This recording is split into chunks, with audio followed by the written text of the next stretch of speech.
Lent, a time to renew. Monday of the third week of Lent. Opening prayer. God of mercy, help me to develop a plan of action to reform my life. Amen. Bible readings. 2 Kings chapter 5 verses 1 to 15b. Now, Naaman was commander of the army of the king of Aram. He was a great man in the sight of his master and highly regarded because through him the Lord had given victory to Aram.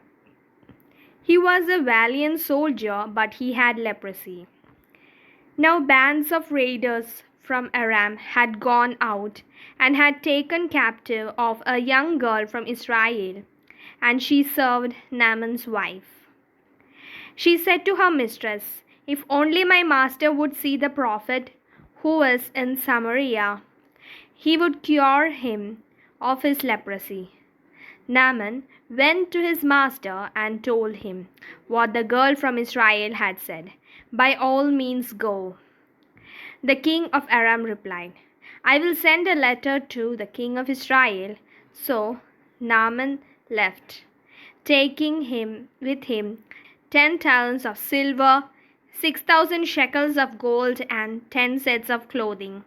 The letter that he took to the king of Israel read, "With this letter I am sending my servant Naaman to you, so that you may cure him of his leprosy." As soon as the king of Israel read the letter, he tore his robes and said, "Am I God? Can I kill and bring back to life? Why does this fellow send someone to me to be cured of his leprosy? See how he is trying to pick a quarrel with me." When Elisha, the man of God, heard that the king of Israel had torn his robes, he sent him this message: "Why have you torn your robes? Have the man come to me, and he will know that there is a prophet in Israel." So Naaman went with his horses and chariots and stopped at the door of Elisha's house. Elisha sent a message to say to him, "Go wash yourself 7 times in the Jordan, and your flesh will be restored, and you will be cleansed." But Naaman went away angry and said, "I thought that he would surely come out to me and stand and call on the name of the Lord his God, wave his hand over the spot, and cure me of my leprosy. Are not Abana and Purpur, the rivers of Damascus, better than all the waters of Israel? Couldn't I wash in them and be cleansed?" So he turned and went off in rage.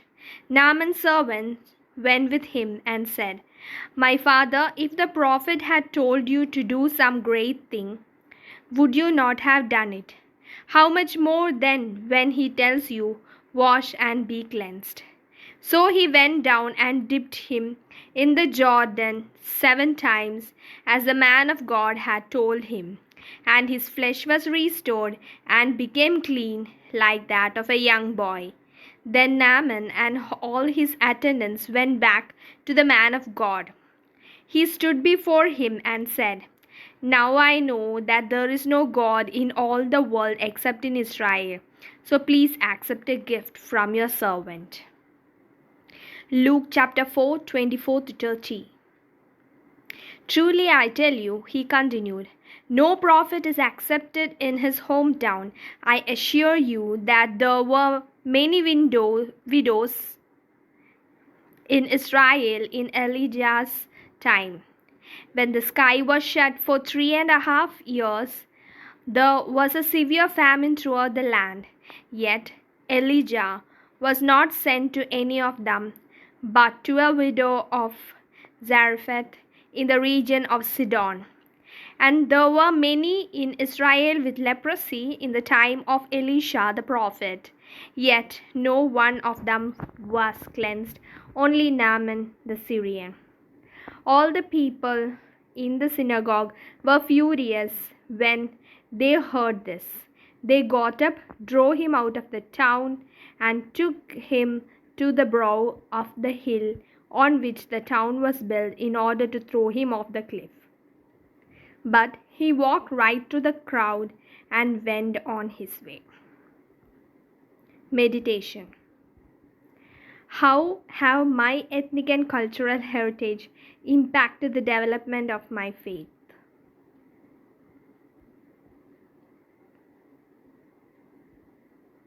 Closing prayer. Lord, help me to correct my failings so that I may be more faithful and sincere in my love for others. Amen.